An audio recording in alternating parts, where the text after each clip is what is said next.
Ben, merci. Donc, effectivement, je suis prof à Bordeaux autour du machinisme et des nouvelles technologies, mais dans le passé, enfin dans comment dire, le siècle dernier, j'étais conseiller machiniste dans une chambre d'agriculture où je me suis confronté aussi aux aspects de pulvérisateur.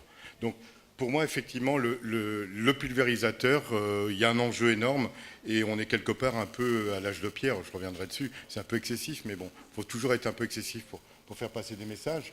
Alors, je ne vais pas insister trop sur le contexte, mais le contexte, surtout du côté de Bordeaux, il est très fort. Hein. Dès qu'il y a eu quelque chose de médiatique, on est en plein dedans, cache investigation, etc. Ici, un article de journal du Sud-Ouest qui fait la carte des écoles en contact avec du vignoble, et donc le risque majeur de contamination des écoliers par des produits phytos, c'est quelque chose d'important. Et je rajoute aussi un autre aspect dont on ne parle pas assez, c'est aussi les lotissements. De plus en plus, on a des vignobles qui sont près de lotissements, et donc il n'y a pas que l'aspect pulvé produit, il y a aussi l'aspect nuisance sonore. Et je reviendrai de là-dessus, il faut traiter au bon moment, mais le bon moment, ça peut être la nuit ou le soir. Et avec un lotissement à côté, ce n'est pas toujours très compatible. Alors, on a une demande sociétale très forte. C'est vrai que ça passe par les pulvés. C'est une partie du problème. Pour moi, c'est une partie seulement. Ce n'est pas que le pulvé qui est en cause. C'est aussi une partie des solutions possibles.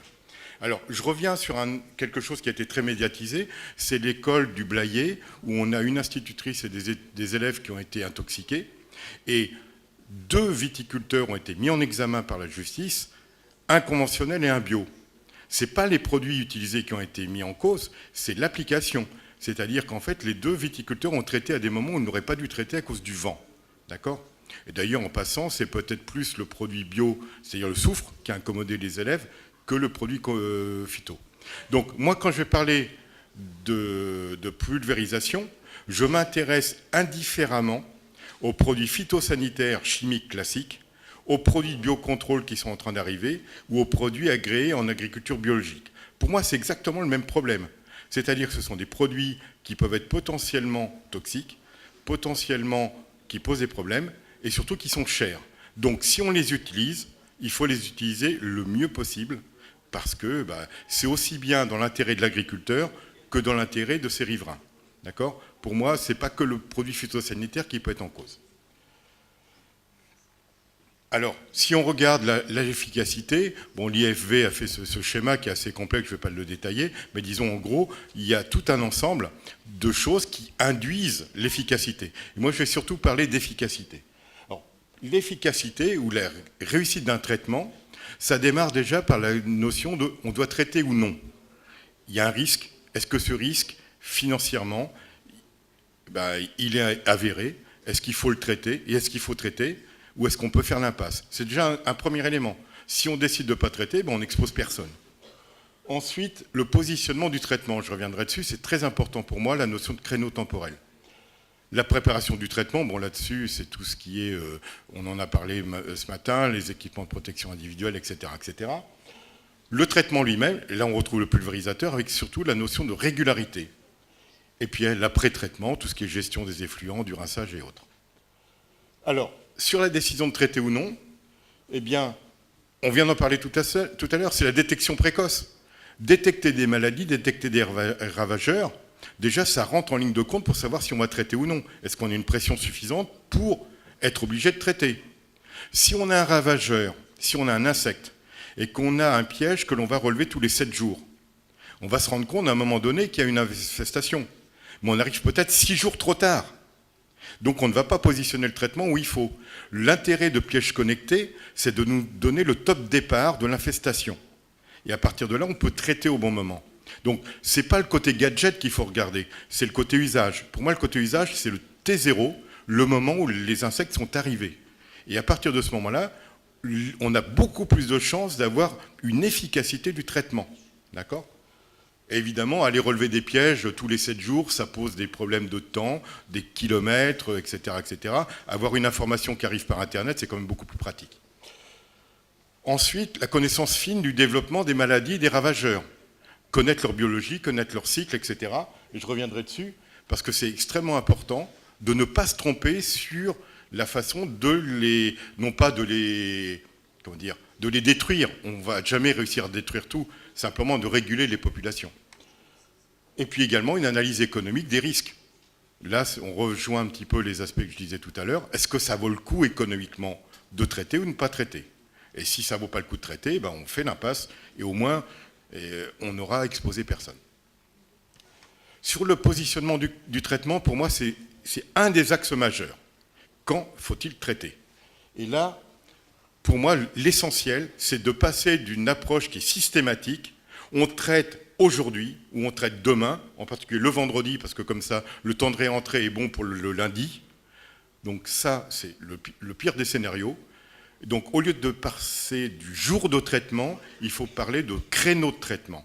C'est-à-dire que dans une journée, en fonction de l'hygrométrie, du vent, du risque de pluie, etc., il y a des moments où on peut traiter et des moments où il ne faut pas traiter. Et ça, en général, on a tendance à l'oublier et à ne pas le respecter. D'ailleurs, je renvoie à l'histoire de l'école à côté de Blaye. C'est bien ça, ils ont traité, les deux viticulteurs ont traité à des moments où ils ne devaient pas le faire. Si je prends un exemple, alors qui est un peu décalé, mais sur de la carotte, des producteurs autour de Bordeaux font beaucoup de carottes. Eh bien, avant, ils faisaient des traitements systématiques tous les 14 jours parce que c'était le cycle du sclérotinia. Depuis qu'ils ont des outils d'aide à la décision qui mesurent un risque ou qui simulent un risque de développement du sclérotinia, ils ne traitent plus systématiquement tous les 14 jours, mais ça peut être un traitement à un moment et 25 jours après le second, etc. Ils traitent en fonction d'un risque. Ce qui veut dire qu'ils en font moins, puisqu'ils peuvent espacer les traitements. Et contrairement à avant, où ils traitaient systématiquement tous les 14 jours, il y avait quand même des traitements qui ne fonctionnaient pas, parce qu'ils tapaient mal dans le développement du cycle. Maintenant qu'ils tapent au bon moment du développement du sclérotinia, il n'y a plus de ratage. Ils ont des traitements qui sont efficaces. On en fait moins, ils sont efficaces. Ça, c'est important, cette notion de détection des risques, d'évaluation de ces risques. Alors évidemment, cette notion de créneau temporel pose un gros problème de logistique. C'est-à-dire que le traitement phyto, quand on regarde bien dans une vigne, c'est quoi le temps passé dans la parcelle? C'est 15-20% du temps global consacré au traitement. Le reste, c'est de la préparation, c'est du transport sur route, aller-retour, et c'est du nettoyage. D'accord? Donc, ça veut dire que, eh bien, on a déjà peu de temps pour faire le traitement sur la parcelle, et en plus, si on doit respecter les créneaux de traitement, on ne va pas s'y retrouver. En plus, si on met des panneaux récupérateurs qui réduisent le débit par 2, ça va être encore plus difficile. Donc, il faut essayer de trouver des solutions. Je ne dis pas que c'est impossible, mais il faut le prendre en compte. Donc, il faut organiser le travail. Il y a quelque chose qui n'est pas développé en viticulture en particulier, c'est la notion de il faut arrêter les traitements, il faut anticiper sur les moments propices. On a des systèmes météo extrêmement précis qui existent, alors évidemment ils sont payants, mais qui sont capables de donner à échelle de 3, 4, 5 jours une information, une prévision météo beaucoup plus fine, beaucoup plus précise que ce que l'on a à la télé, évidemment. Donc ça donne les risques de pluie, de vent, de température, etc. Et surtout, comme ici, les créneaux horaires pour lesquels il est possible de traiter, pas très recommandé de traiter, ou totalement exclu de traiter. Ça veut dire que si on a à l'avance cette information-là, on peut essayer de s'organiser en termes de préparation de la bouillie, en termes de transport sur route, pour être dans la parcelle au moment où le créneau est favorable, et non pas l'inverse. Donc ça, c'est extrêmement important. Si on veut de l'efficacité, il faut être dans la parcelle au bon moment. Sinon, il ne faut pas y aller. En termes de préparation de traitement, bon là c'est un peu tout ce qui est stockage, préparation, etc. Mais un aspect important, c'est que la nécessité de se protéger, la nécessité d'avoir des produits qui sont sous clé dans un environnement confiné, etc., a de fait obligé une centralisation des opérations de préparation. Ce qui fait que maintenant, eh bien, surtout si on a des exploitations qui s'agrandissent, on fait de plus en plus de transports sur route. On fait de plus en plus de transports sur route pour aller sur l'aire de stockage, enfin de préparation, préparer, revenir à la parcelle, etc. Donc on a une augmentation des temps, on va dire, improductifs ou des temps de route. Ça veut dire qu'il faut beaucoup regarder ce côté logistique. Essayer de réduire au maximum les pertes de temps sur la route. Ça peut être par une augmentation des vitesses de circulation sur route, passer de 25 à 40 km/h, avec les risques d'accident et de stabilité.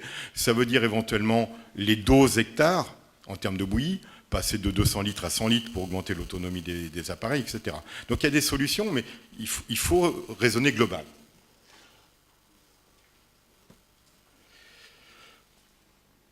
Alors, l'autre aspect, moi, qui me concerne beaucoup, c'est le traitement et l'application, la régularité du traitement. Donc, dans cette régularité du traitement, pour moi, il y a un aspect important, c'est que, vous voyez ce type d'appareil, quand on regarde l'efficacité, alors vous avez des dossiers, dans ce que vous avez eu ce matin, il y a un dossier qui reprend tous les appareils et la qualité de répartition. La qualité de répartition, elle est très variable selon les appareils. Il faut évidemment aller vers des appareils qui ont une bonne qualité de répartition, aussi bien au niveau transversal qu'en hauteur. Ça, c'est un préalable évident. Mais, au-delà de ça, alors moi je vais parler, je suis un peu de la vieille école et puis peut-être un peu grande culture, je vais parler nombre d'impacts par centimètre carré.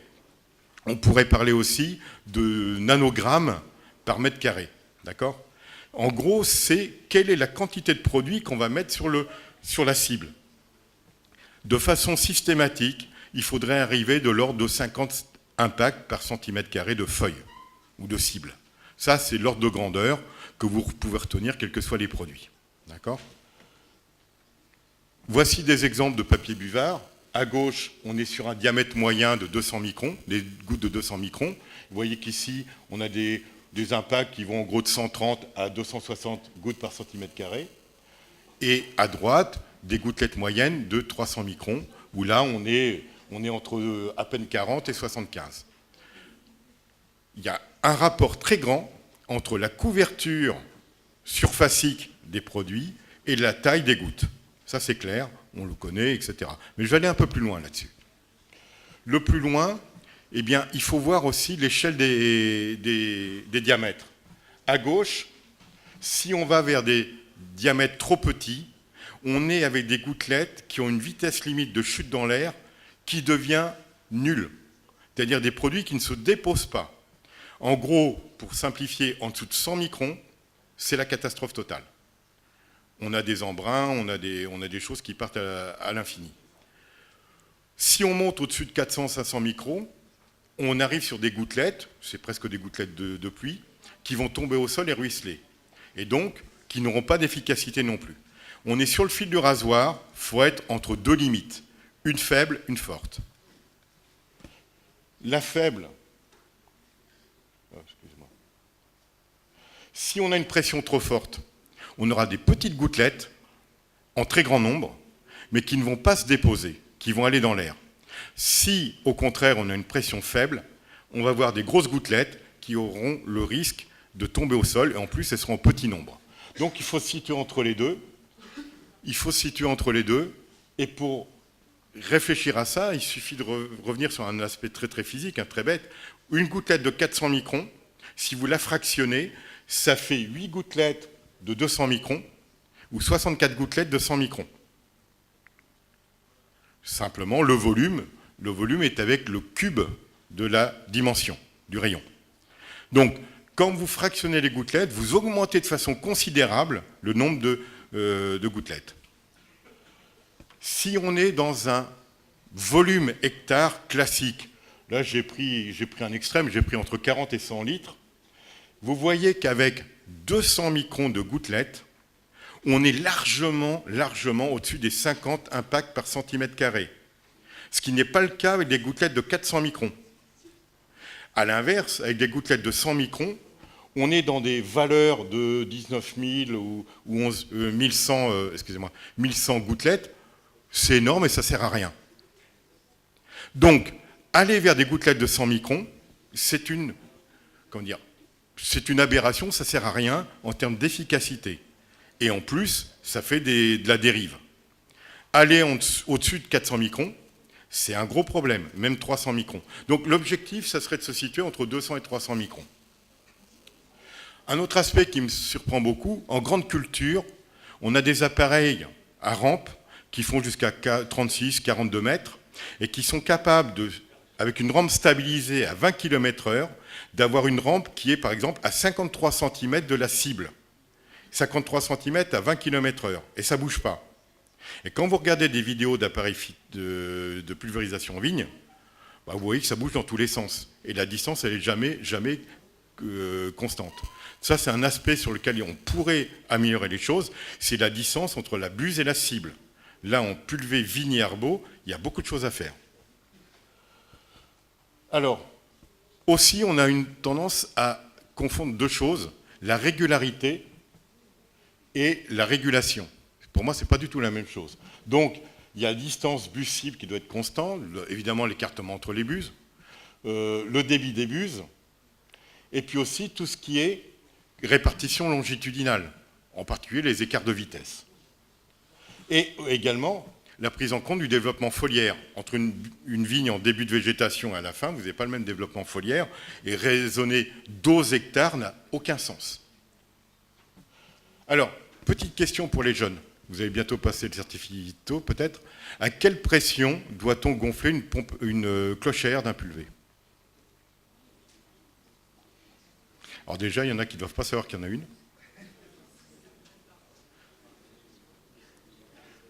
Pas d'idée? Bon, je ne vous donne pas la réponse, vous chercherez. Comme ça m'évitera de dire des bêtises. Alors, pourquoi je dis ça? Parce que pour moi, il y a un élément fondamental, c'est que pendant 30 années, on s'est trompé sur un aspect. On a pensé que le DPA, ou DPAE, électronique, était l'outil miracle qui faisait tout. En fait, on s'est fourvoyé totalement. Un DPA est intéressant, il est efficace, si, et je dis bien si on travaille à vitesse constante, c'est-à-dire à pression constante. Si on ne travaille pas à pression constante, c'est une catastrophe. Ça peut être une catastrophe. Tout simplement parce que si vous voulez augmenter le débit par 3 ou diminuer par 3, vous allez augmenter ou diminuer la pression par 9. Si c'est par 4 pour le débit, c'est par 16 pour la pression. Vous ne faites pas du tout la même chose en termes de taille de goutte, de balistique, de nombre d'impacts, etc. Donc, l'objectif premier en pulvérisation, c'est une taille de goutte et on n'y touche plus. On garde la taille de goutte. Grosse goutte, petite goutte, goutte moyenne, peu importe, ça dépend de ce que l'on veut faire, mais surtout, il faut la conserver, quelles que soient les vitesses, quelle que soit la biomasse, etc. Comment on fait? Le problème, c'est que la pression et le débit sont liés par une racine carrée. Et donc, pour moi, les solutions d'avenir, beaucoup de gens parlent sur le confinement de la pulvée. Pour moi, le confinement de la pulvée est intéressant, mais ce n'est pas la priorité. Il faut le faire si on a fait le reste. C'est comme isoler une maison. Isoler une maison, il faut commencer par le toit. Commencer par des choses qui ne sont pas rentables, ça ne sert à rien. Ou c'est pas si utile que ça. Donc, il faut commencer par le bon point de départ. Donc, pour moi, le premier point de départ, il faut absolument séparer débit, pression. Pression constante, débit variable. Absolument. Ensuite, il y a ça, viser une taille de goutte constante et également simplifier la logistique. Alors, comment on peut faire? Un des aspects, par exemple, c'est de faire de l'injection directe. C'est un procédé qui est connu depuis 30 ans, qui est utilisé dans certaines configurations, en particulier en herbicide en grande culture aux États-Unis. En arbo et en vigne, on n'y arrive pas. Alors, il y a des essais, des gens comme D-Motion qui essayent de le faire. C'est essentiellement dû à la variabilité des produits. Entre les poudres, les liquides, etc., pour l'instant, il y a une impasse technique. Je souhaite qu'on y arrive, parce que si on arrive à faire de l'injection directe, eh bien, vous avez ici... Ça ne marche pas, ce truc-là?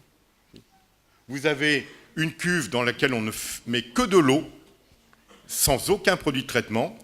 On a des produits de traitement qui sont dans leur emballage d'origine, et au fur et à mesure qu'on fait le traitement, on mélange l'eau et le produit de traitement. On sort de la parcelle, on rince le mélangeur, on passe dans la parcelle suivante, on ouvre éventuellement l'accès à un autre produit de traitement. On peut changer. Et si on a besoin de remplir le pulvé, eh bien on peut le remplir avec de l'eau sans retourner à l'exploitation. Donc on pourrait simplifier grandement la logistique. Pour découpler débit et pression, pour avoir une taille de goutte constante, bah vous avez des systèmes sur le marché, alors je ne vais pas tous les détailler, j'en prends juste un au hasard, vous irez sur le site du CITEVI, une des médailles du CITEVI de la semaine dernière, c'est le DynaJet de TIJet, c'est un système qui permet d'avoir une pression constante, d'ailleurs l'utilisateur il choisit sa taille de gouttelette, et qui roule à 3 ou à 20 km/h, c'est-à-dire le débit va varier, mais la taille de gouttelette va rester la même. Et en plus, cerise sur le gâteau, pour la vigne ou l'arbo, on peut avoir des débits différents selon les étages foliaires. C'est-à-dire que la zone de grappe, par exemple, peut recevoir le double de dose que les feuilles, ou le contraire. Donc on peut faire un système à doses différentes selon ce que l'on veut, l'étage foliaire. Bon, il y a différents systèmes. Alors, voici le système ici. En fait, on a des électrovannes qui s'ouvrent et se ferment très rapidement. On joue sur le temps d'ouverture-fermeture. Si on ouvre tout le temps, on a le plein débit. Si on ouvre la moitié du temps, on ferme la moitié du temps, on a la demi-dose, ou le demi-débit. Alors, piste d'évolution. Pour moi, donc, les outils de la décision, traiter ou pas, quand traiter. Également très important, inverser la démarche d'innovation.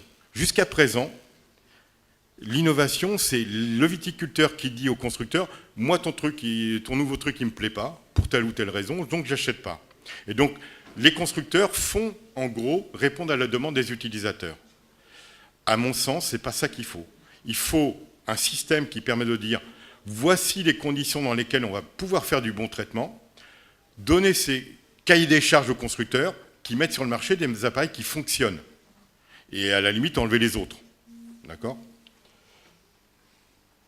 Moduler la taille des gouttes et le débit d'air.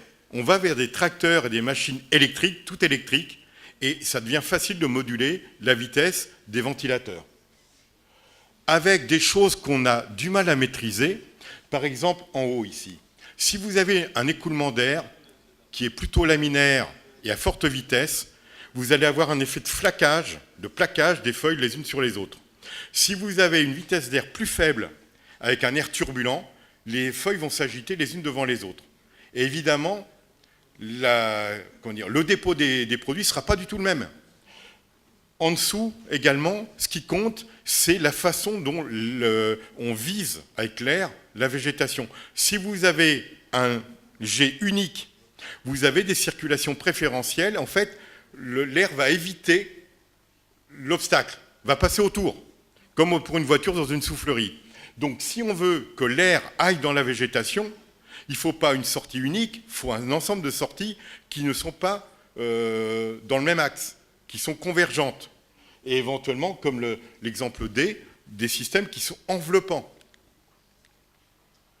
Et puis également, peut-être supprimer la turbine unique, le gros truc qui fait du bruit, qui gêne le voisinage et qui rend le pulvérisateur inutilisable le soir ou tôt le matin, et aller vers des micro-turbines. Je ne dis pas ça, ce truc-là, que ça soit la solution, mais c'est un exemple, aller vers des micro-turbines qui enveloppent la végétation.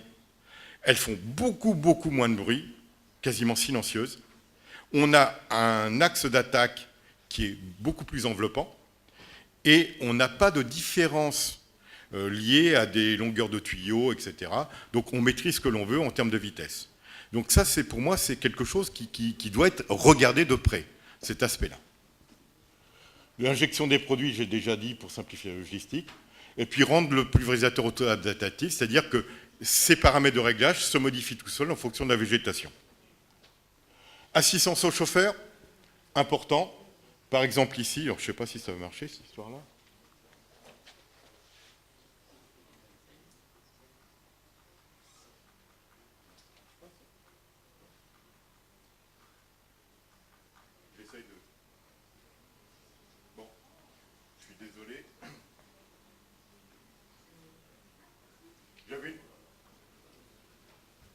J'avais une petite animation, mais j'y arrive pas. Bon, bref. J'avais une petite animation, c'était simplement, cette animation montrait deux cas de figure. Un cas où on sort du rang et on rentre dans le rang d'à côté, et on est obligé de faire des marches arrière. Et si on a un GPS qui est capable de nous aider, on peut faire des virages amples, faire un virage sans marche arrière, attaquer 3 ou 4 rangs plus tard, plus loin, et ainsi de suite. Donc, comment dire, faire une espèce de démarche en escargot qui évite les marches arrière, les manœuvres. Et donc, surtout quand on a des panneaux récupérateurs, gagner du temps.